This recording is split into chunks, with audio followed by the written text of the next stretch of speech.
Hello everyone, welcome to my channel ঘরদোর। আমি সুরভি। আজকে আপনাদের সকলকার জন্য আবারও নিয়ে চলে এসেছি একটা নতুন ব্লগ। কেমন আছেন আপনারা সবাই? ভালো আছেন তো?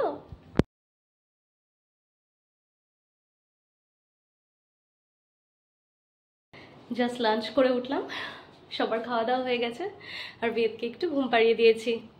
এখন চলে এসেছি আমি একটু ছাদে। সব কাপড়গুলো ধুয়ে শুকোতে দিয়েছিলাম তো সেগুলো নিতে এসেছি। জানেন তো, এই কদিন কন্টিনিউয়াস বৃষ্টি, তারপর আবার গরম, আবার ঠান্ডা, আবার গরম, সব কিছু মিলেমিশে শরীরটা একটু খারাপ হয়ে গেছে।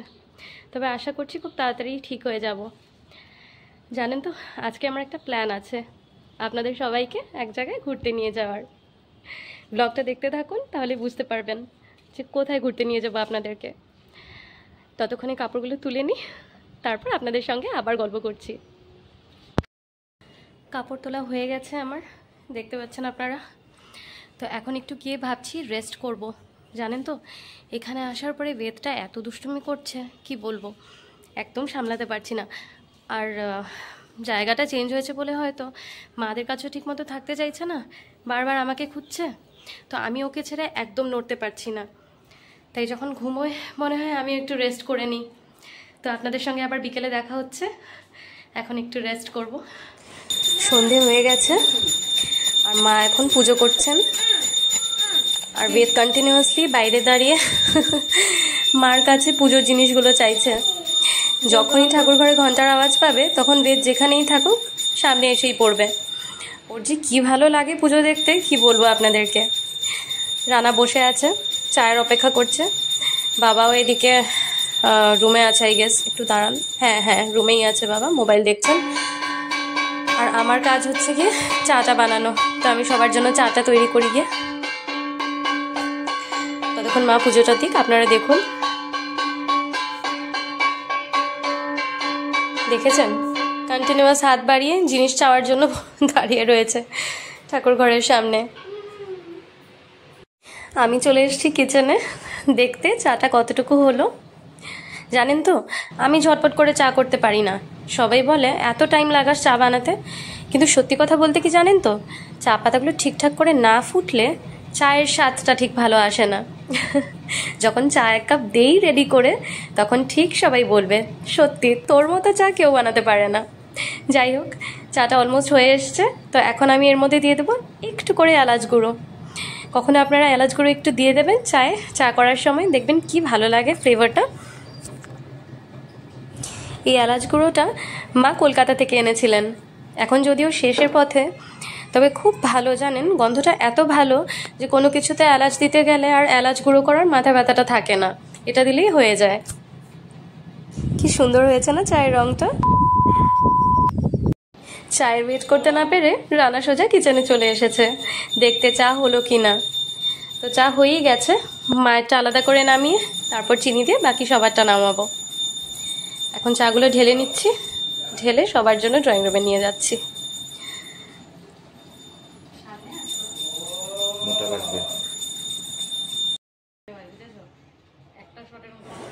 তো চা রেডি হয়ে গেছে, এখন সবার জন্য ড্রয়িং রুমে চাটা নিয়ে যাব। সন্ধ্যেবেলা চাটা সবাই মিলে একসাথে বসে খেতে বেশ মজা লাগে। অন্যদিন তো রানা থাকতে পারে না, ওর অফিস থাকে, তো একটু দেরি করে ফেরে। আজকে রানা ঘরে আছে বলে সবাই মিলে চাটা খেতে পারছে।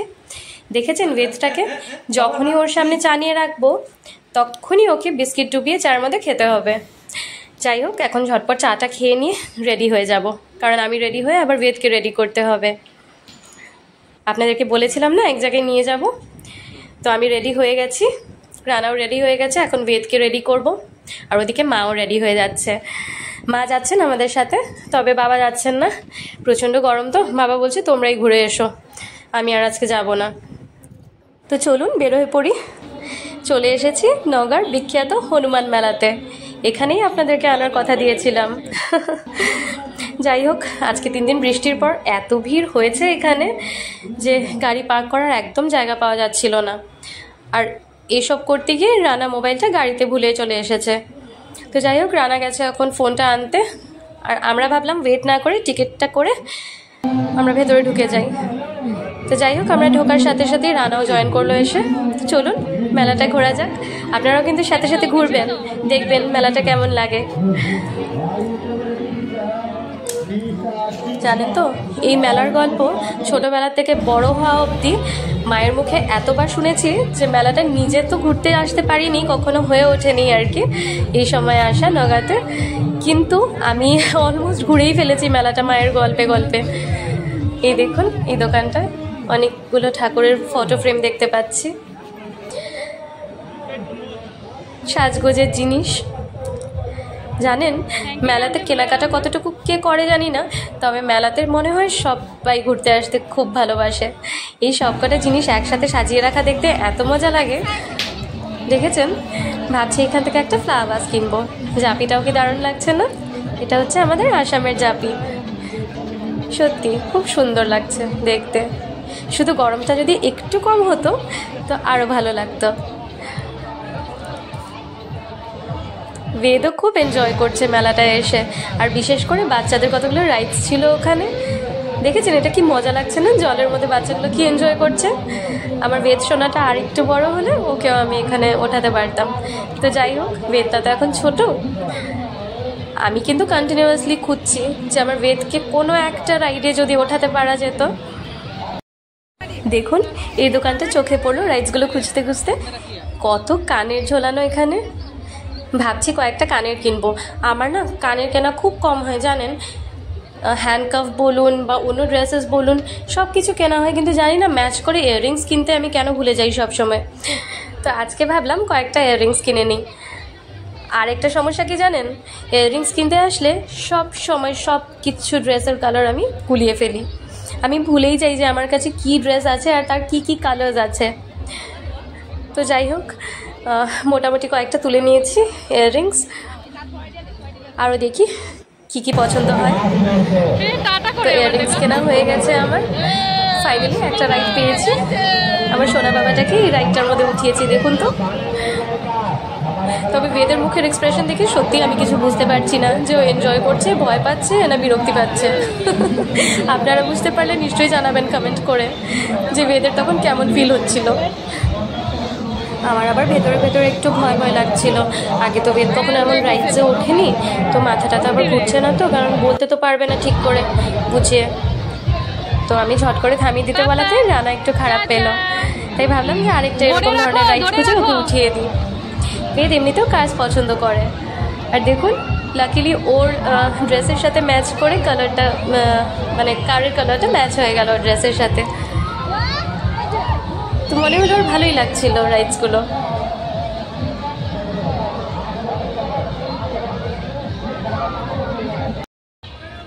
দেখুন এই সুপার ড্রাগন ট্রেনটা, এই ট্রেনটা দেখার সাথে সাথে বেদের পাপা মানে রানা বায়না ধরলো যে এর মধ্যে উঠবো। প্রথমে আমি বললাম যে তুমি আর মা উঠে পড়ো, কারণ আমি রাইডস সত্যি খুব ভয় পাই। আমি এনজয় করা থেকে বেশি রাইডসগুলোকে ভয় করি জানেন তো, শুধু মনে যদি পড়ে যাই, যদি কিছু হয়ে যায়। কিন্তু রানার বায়নার সামনে আমাকে হার মানতে হলো। ও বলে তুমি না উঠলে আমরা কেউ উঠছি না। মাও সে একই কথা বললেন। তো বাধ্য হয়ে ওদেরকে কোম্পানি দেওয়ার জন্য আমার এই রাইডে চড়তেই হবে। তো চলুন, টিকিট কাটা হয়ে গেছে। এবার রানা আর বেদ বসে গেছে, তবে রানা বলছিল আমাকে ওদের সাথে বসতে, দুজনের সাথে, কারণ বেদ একা হয়তো একটা সাইড খালি থাকলে ওর একটু রিস্ক হয়ে যেতে পারে। তাই আমি মার সাথে বসেছিলাম, বাট দেন উঠে বেদ আর ওর বাবার সাথে বসলাম। এইদিকে দেখুন ছোটদের একটা নাগরদোলা ঘুরছে, কি মজা লাগছিল দেখতে। জানেন তো, আমার মুখটা দেখলে জানি না আপনারা বুঝতে পারছেন কি না, সত্যি আমার ভেতরে ভেতরে খুব ভয় হচ্ছে। আমার এইসব রাইডস ভীষণ ভয় করে। রানা খুব এনজয় করছে, এক্সাইটেড। তো রাইডটা স্টার্ট হয়ে গেছে। হে ঠাকুর রক্ষা করবে। যাই হোক, ফাইনালি আমরা সুস্থভাবে নেমে এসেছি রাইডটার থেকে।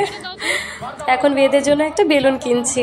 কি সুন্দর দেখুন বেলুনটা, লাইট জ্বলছে চারদিকে, বেশ মজা লাগছিল দেখতে। মনে হচ্ছিল সব কটা কিনে নিই, তবে বেদ তো আর সামলাতে পারবে না, তাই একটাই কিনে দিলাম। দেখেছেন বৃষ্টির জন্য রাস্তাঘাটগুলোর কি অবস্থা হয়েছে, কাদা হয়ে জল জমে। তো যাক, বেদ মনে হচ্ছে বেশ ভালোবেসেছে বেলুনটাকে পেয়ে। বেলুন কেনা হয়ে গেলে ভাবলাম কয়েকটা ফটো উঠে নিই। আপনারা দেখুন তো কেমন হয়েছে ফটোগুলো, দেখে জানাবেন কিন্তু। এবার বাড়ি ফিরবো। তো বাড়ি চলে এসেছি আমরা। বেদকে ড্রেসটা চেঞ্জ করিয়ে ফ্রেশ করে দিলাম। এবার ও ঠামির সাথে ওর বেলুনটা দিয়ে খেলা করছে। জানেন, গাড়ি থেকে নামার সময় কিভাবে যেন টান লেগে বেলুনের ওই স্টিকটা আর লাইটসগুলো খুলে চলে এসেছে। তো ভাগ্য ভালো যে বেলুনটা ফাটেনি, নয়তো বাচ্চাটার মনটা একদম খারাপ হয়ে যেত। তো বেদ এখন ওর ঠামির সাথে খেলা করতে করতে চলুন আপনাদেরকে দেখাই কি কি মেলা থেকে কিনে এনেছি। এই ফ্যানটা দেখেছেন? বেদ সবসময় আমার ফ্যানটা মানে মেকআপের ফ্যানটা নিয়ে টানাটানি করে বলে এই ফ্যানটা দেখে বেশ পছন্দ হলো, ভাবলাম ওর জন্য কিনে দিই, তাহলে আমারটা নিয়ে একটু টানাটানি কম হবে। ফ্যানটা কিন্তু বেশ ভালো হাওয়া। আরেকটা ভালো জিনিস কি জানেন, এটাতে ব্যাটারি চেঞ্জ করার মাথা ব্যথা নেই, তো এটাকে চার্জ করলে এমনিই চলবে, তো সেটা একটা ভালো জিনিস। আর দেখুন ইয়াররিংসগুলো আর ক্লাচেসগুলো কিনেছি। আমার না ইয়াররিংস খুব কম কেনা হয়, কারণ যখনই আমি ইয়াররিংস কিনতে দোকানে যাই আমি আমার সব কটা ড্রেসের কালার্সগুলো গুলিয়ে ফেলি। তো আজকে কয়েকটা তুলে এনেছি, দেখি কিসের সাথে ম্যাচ হয় সেগুলো পরবো। তো আপনারা আমার জিনিসগুলো দেখতে থাকুন। আমি আজকের ব্লগটা এখানেই শেষ করি। আর আজকের ব্লগটা ভালো লেগে থাকলে আপনারা প্লিজ একটা ছোট্ট লাইক করে দেবেন আর কমেন্টটা শেয়ার করতে ভুলবেন না কিন্তু। আর যারা এখন আমার চ্যানেলটা সাবস্ক্রাইব করেননি তারা প্লিজ সাবস্ক্রাইব করবেন। সবাই খুব ভালো থাকবেন। আজকের মতো আসি, টাটা।